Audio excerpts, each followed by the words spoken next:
Hello दोस्तों, कैसे हैं आप लोग।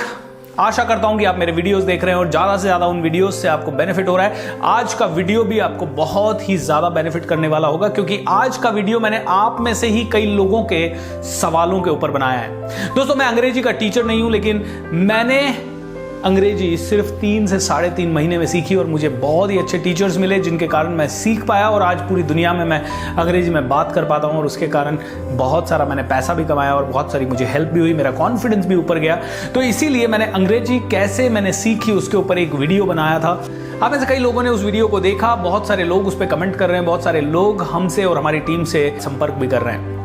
लेकिन कई सारे लोगों ने बहुत सारे सवाल पूछे कि सर वोकैबुलरी कैसे बढ़ाएं, सर ग्रामर को कैसे इंप्रूव करें, सर प्रोनंसिएशन कैसे इंप्रूव करें, क्योंकि सर आपने तो जो टिप्स बताए वो सारे नेचुरल तरीके से अंग्रेजी सीखने के टिप है। जैसे कि एक बच्चा जब पैदा होता है तो वो सुनता है, वो लिखता है, वो बोलने की कोशिश करता है, वो सोचता है अंग्रेजी में एंड वो पढ़ता है। सर ये सब चीज़ें तो हमें समझ में आ गई, लेकिन सर फिर भी हमारी ग्रामर बहुत कमज़ोर है, सर कैसे उसको बढ़ाएं। सो दोस्तों, इस वीडियो में मैं आपको उन चीज़ों के ऊपर कुछ टिप्स देने वाला हूं। अंत तक देखिएगा, अपने दोस्तों के साथ शेयर भी कीजिएगा। इस चैनल को अगर अभी तक आपने सब्सक्राइब नहीं किया है तो सब्सक्राइब कीजिए एंड बेल आइकॉन पे भी क्लिक जरूर कीजिए। दोस्तों, मेरा नाम है भूपेंद्र सिंह राठौर। मैं हूं एक मोटिवेशनल स्पीकर एंड एक ब्रेक थ्रू स्ट्रैटेजिस्ट।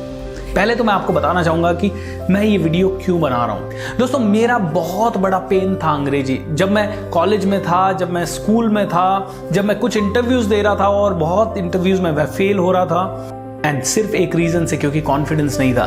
क्योंकि मुझे लगता था अंग्रेजी में बात करने से मैं शायद अच्छा इंटरव्यू दे पाऊंगा, और अगला आदमी भी इंटरव्यू में मुझे अंग्रेजी में सवाल पूछता था और मेरे साथ जो इंटरव्यू देने के लिए आते थे वो अंग्रेजी में बात कर पाते थे, तो मेरा कॉन्फिडेंस पूरी तरह से डाउन हो जाता था। मैं आज भी इस चीज़ को कहना चाहूँगा कि अंग्रेजी सीखना कोई 100% ज़रूरी नहीं है। बिना अंग्रेजी के भी काम चल सकता है, इसको इतना महत्व देने की ज़रूरत नहीं है। लेकिन अगर इसे सीख के आपका कॉन्फिडेंस ऊपर जा सकता है तो इसे ज़रूर सीखना चाहिए। इसको सीखने के बाद आप इसे बोलें या ना बोलें, ये आपका खुद का चॉइस है। जैसे कि मैंने इसे सीखा, लेकिन आज मैं सारे वीडियोज़ हिंदी में बना रहा हूँ, क्योंकि मैं जानता हूँ कोई ज़रूरी नहीं है कि मैं सिर्फ अंग्रेजी में ही बात करूं। सो दोस्तों, जब मैं अंग्रेजी सीख रहा था तो मुझे पहला तो अच्छे कोचेस मिले, अच्छे ट्रेनर्स मिले। तो मैं आपको भी कहूँगा, वापस से एक बार हिदायत दूंगा कि अगर आपके आसपास कोई आपको अच्छे कोचेस या अच्छे ट्रेनर्स मिलते हैं तो उनसे ज़रूर मिलिए। सो आइए पहली चीज़ के बारे में बात करते हैं। लोगों ने हमें सवाल भेजा कि वोकैबुलरी को कैसे इंप्रूव करें। दोस्तों, वोकैबुलरी यानी कि शब्दकोश। आपके शब्दों का कोश जितना बड़ा होगा उतने ही अच्छे स्पीकर आप हो पाएंगे, उतनी ही अच्छी आप बात कर पाएंगे। लेकिन मैं पहला सवाल आपसे पूछना चाहता हूं, अंग्रेजी बात अच्छा करने के लिए कितने शब्दों की जरूरत है। दोस्तों, अगर मैं बात करूं तो रोजमर्रा में अगर मैं अपने आप को देखूं या मैं अच्छे से अच्छे इंग्लिश स्पीकर्स को देखूं तो रोजमर्रा की जिंदगी में 1000 या 1500 से ज्यादा शब्द काम में नहीं आते। एंड ताजुब की बात यह होगी कि आप में से ऑलमोस्ट हर किसी को वो शब्द पता है।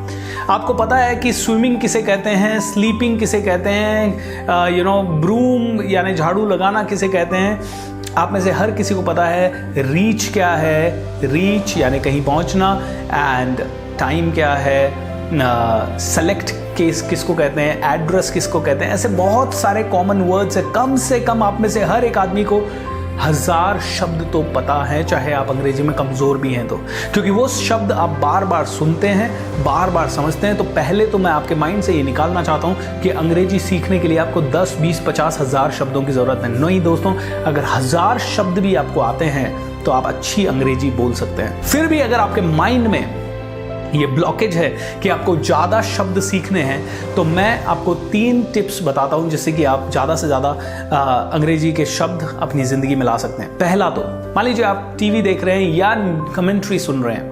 अगर आप क्रिकेट के ऊपर बात हो रही है और एक अच्छा सा शब्द आ गया, जैसे कि जब मैं अंग्रेजी सीख रहा था तो न्यूज़पेपर में एक शब्द आया जो कि वीरेंद्र सहवाग के साथ लिखा हुआ था, और वो शब्द है स्वॉशबकलर।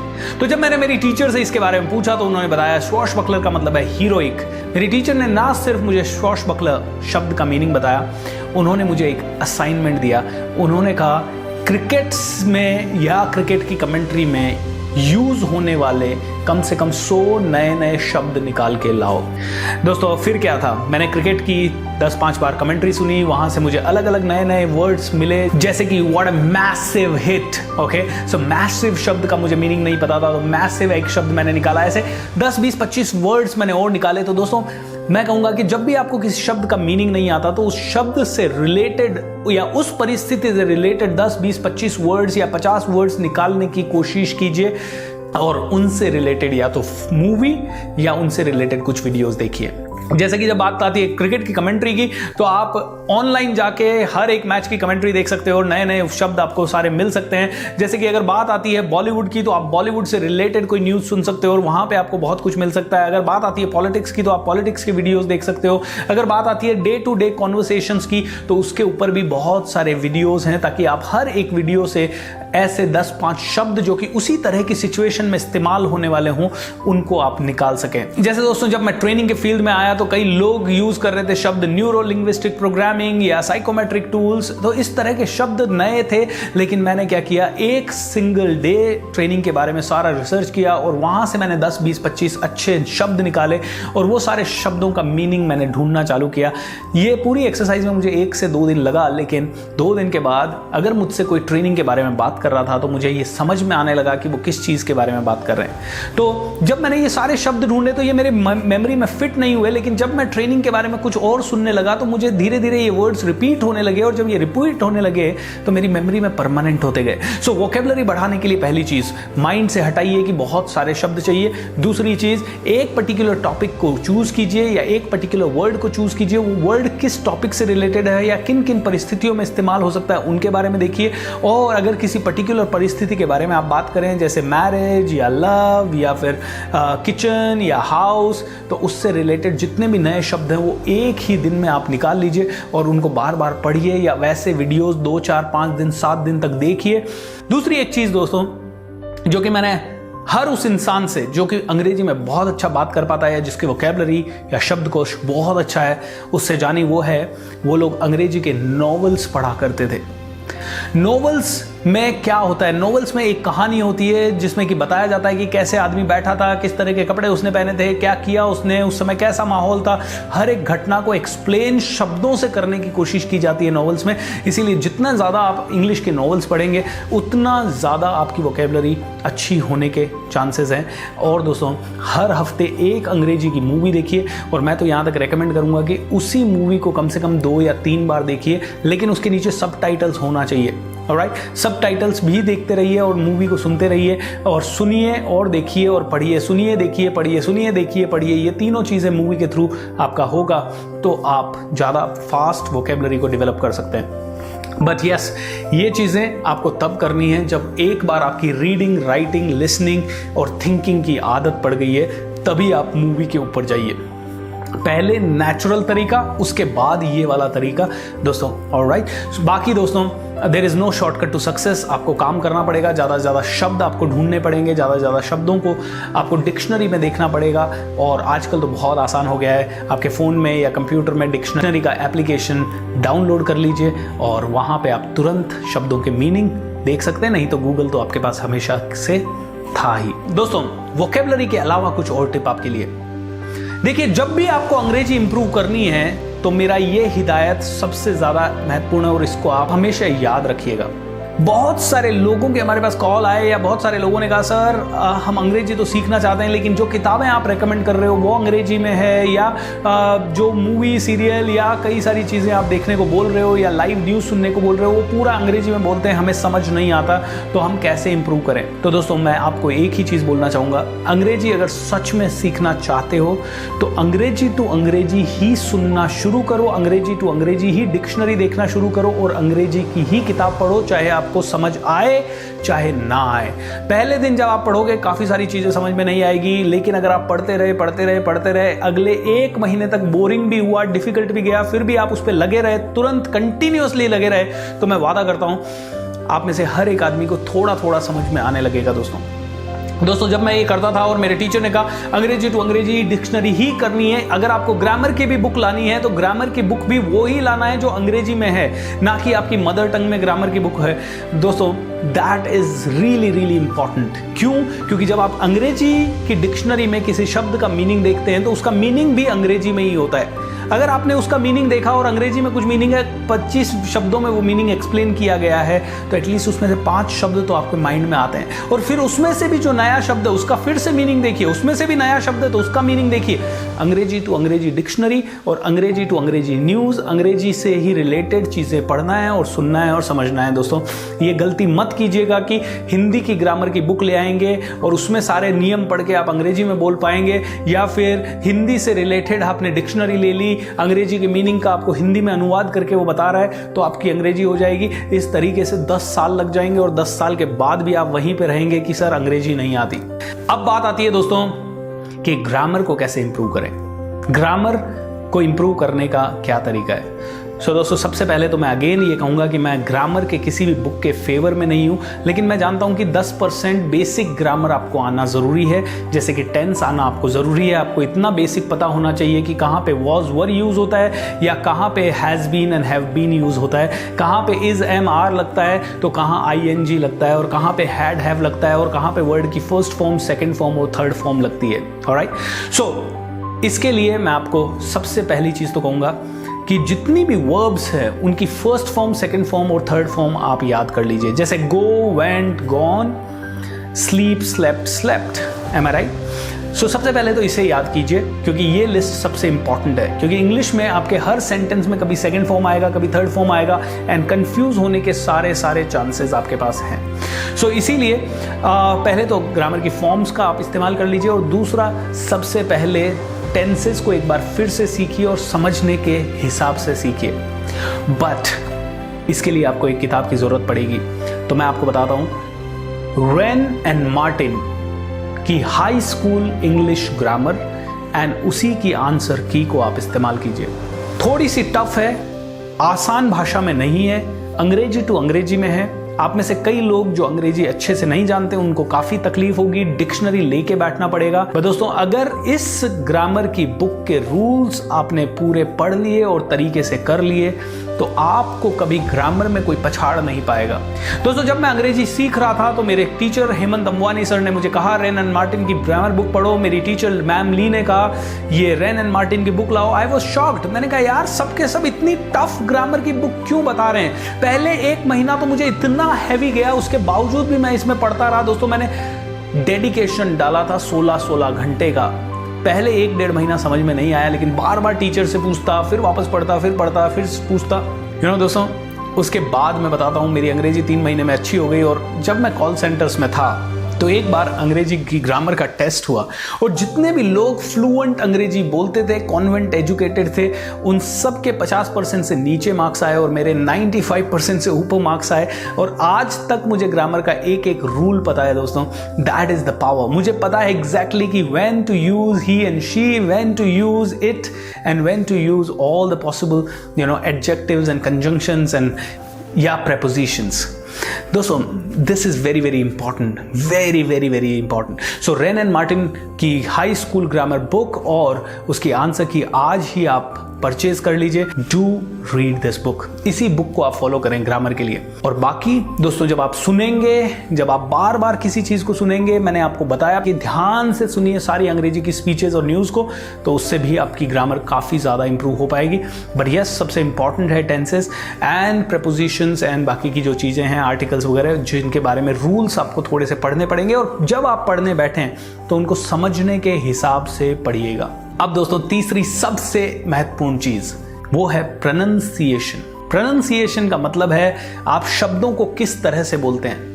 ये बहुत ज्यादा महत्व की चीज है, लेकिन जो भी आदमी अंग्रेजी सीखता है इसके ऊपर बिल्कुल ध्यान नहीं देता, या इसके ऊपर वो अंत में ध्यान देना चाहता है। तो मैं आपको पहले तो बताता हूं कि ये कितनी इंपॉर्टेंट चीज है। जैसे मैंने कई लोगों को सुना है, वो मुझे या किसी को कहते हैं, हे मेरी स्लीपर देना। वो चाहते हैं कि वो सामने वाला उनकी चप्पल दे, लेकिन दोस्तों, चप्पल को स्लीपर नहीं कहते, चप्पल को बोलते हैं स्लीपर। क्या बोलते हैं? स्लीपर। स्लीपर जो होता है वो सोने वाला बेड होता है या जगह होती है, वो स्लीपर कोच बस होती है।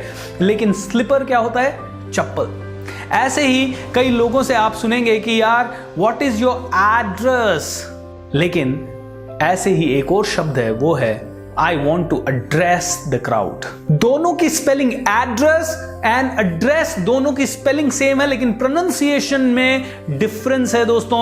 एड्रेस होता है एड्रेस एंड एड्रेस होता है एड्रेस, यानी कि दोनों शब्दों को, यानी कि इस शब्द को दो भागों में डिवाइड किया जाए तो एड्रेस यानी पता में एड पे स्ट्रेस दिया जाता है और रेस पे नहीं दिया जाता है, और जो एड्रेस करना यानी किसी को संबोधित करना, उस वाले शब्द में अड यानी पहले वाले पे स्ट्रेस बिल्कुल नहीं दिया जाता, दूसरे वाले शब्द पे स्ट्रेस दिया जाता है। दोस्तों सिर्फ प्रोनाउंसिएशन चेंज करके सेम स्पेलिंग के वर्ड का भी मीनिंग अलग अलग हो जाता है, इसीलिए प्रोनाउंसिएशन सबसे ज्यादा इंपॉर्टेंट है। इनफैक्ट हमारे प्रोनाउंसिएशन की ही ये विदेशी लोग सबसे ज्यादा हंसी उड़ाते हैं। M I right?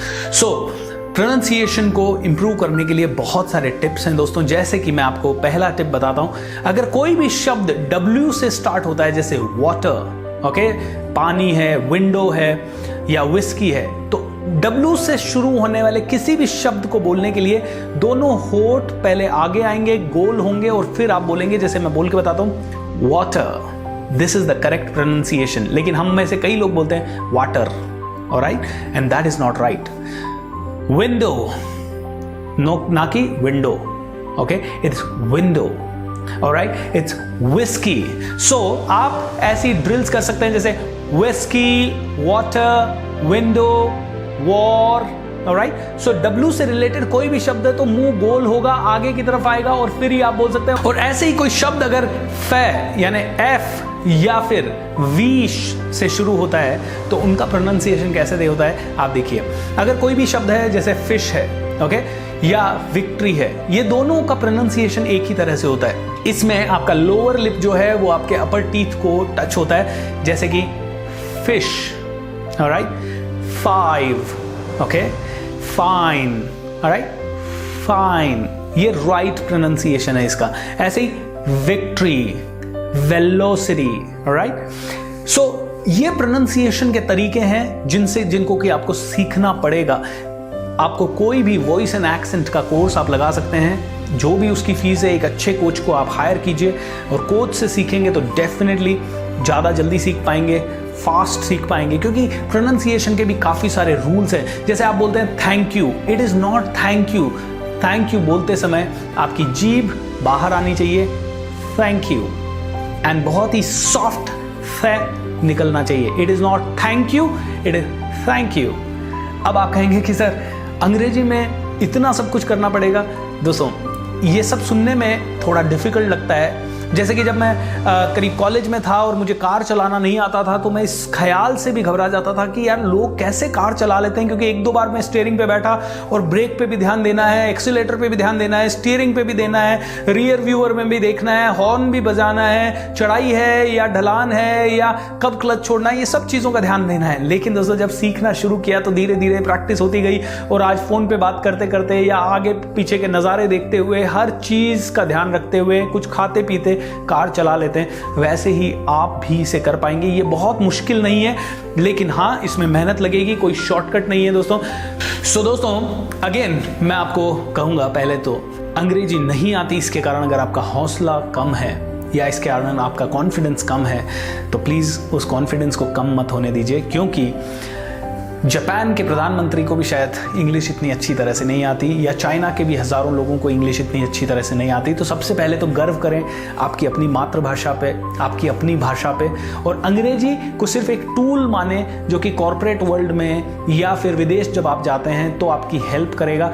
और उस टूल को सीखने के लिए कोई बहुत ज़्यादा स्ट्रेस लेने की ज़रूरत नहीं है। आप अगर थोड़ा थोड़ा समय देंगे तो अगले 1 साल में तो 101% आपकी अंग्रेजी वर्ल्ड क्लास हो जाएगी।